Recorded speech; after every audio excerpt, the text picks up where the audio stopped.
Thank you. Thank you to members. Next, we have House Bill 4250 and 4251, Representative Biede. It's been a bill that's been a series of two bills. It's been up before us dealing with the compensation to those who are wrongfully imprisoned, traditionally following DNA evidence. And Representative Biede has worked very, very hard on this.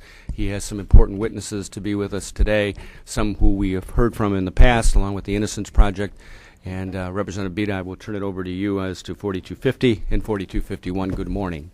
Good morning, Mr. Chairman. It's actually nice seeing you from this angle. I usually just see you from the side. So thank you, members of the committee, for taking this important bill up. I've had an opportunity to talk to a number of you individually on this, and I think in the considerable amount of work that we've done on this bill, we've been able to address many of those concerns.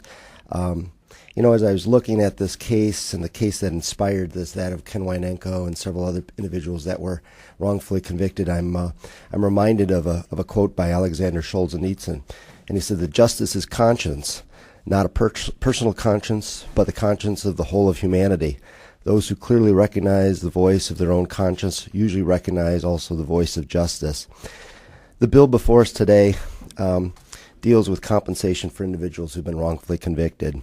I can't think of a more egregious miscarriage of justice than somebody who is actually innocent being convicted and going through our system of incarceration in this state or any other state.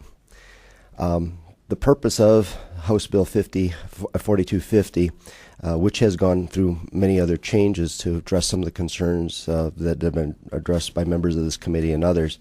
The purpose of the bill is not to shift liability to the state, but instead to allow a wrongfully convicted individual with access to the necessary resources at a time when they desperately need to reestablish themselves. The bill allocates $40,000 per year of incarceration to an individual who's been wrongfully imprisoned. Initially, the amount was set to mirror that of the federal legislation. However, this amount was reduced after consideration of the annual average among the other states. This information is available for your review in the comparison compensation table that's been handed out. This amount strikes a solid compromise. You should also note that the bill requires that an individual assert innocence in order to make a claim. This means that claims based on a technicality, lack of evidence, or misconduct by political subdivision are ineligible. We have aligned our innocence standards with those states that have higher prison population statistics so that only the most viable claims are brought before our courts. Third, the bill limits the state's health care contribution to 10 years, which consolidates the framework to avoid excessive case-by-case disputes. The prior language actually said up to 10 years to be decided by a fact finder. This was redacted and created some uniformity in the bill before the substitute before you today. And finally, the Director of Community Health has discretion to decide the plan which it will apply. This provision makes sense as the director is in the best position to determine any budget concerns that might otherwise arise if another plan is mandatorily imposed under this legislation. This provision is intended to partner with the Department of Community Health in this very important case. I hope that members of the committee take into consideration the work that has been done over the last several months to ensure that this bill is comprehensive, sensible, and narrowly defined to address a rare but grave problem in our state.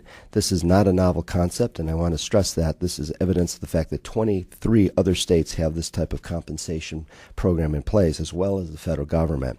This legislation is instead a matter of justice and jurisprudence. With that, we thank you for taking up House Bill 4250 and ask for your support. I'd be happy to answer any of the questions of committee members, but I'd like to, before I entertain questions, I'd like to turn it over to several individuals here that I'll let them introduce themselves and I'll let them speak in the order that they'd like to speak.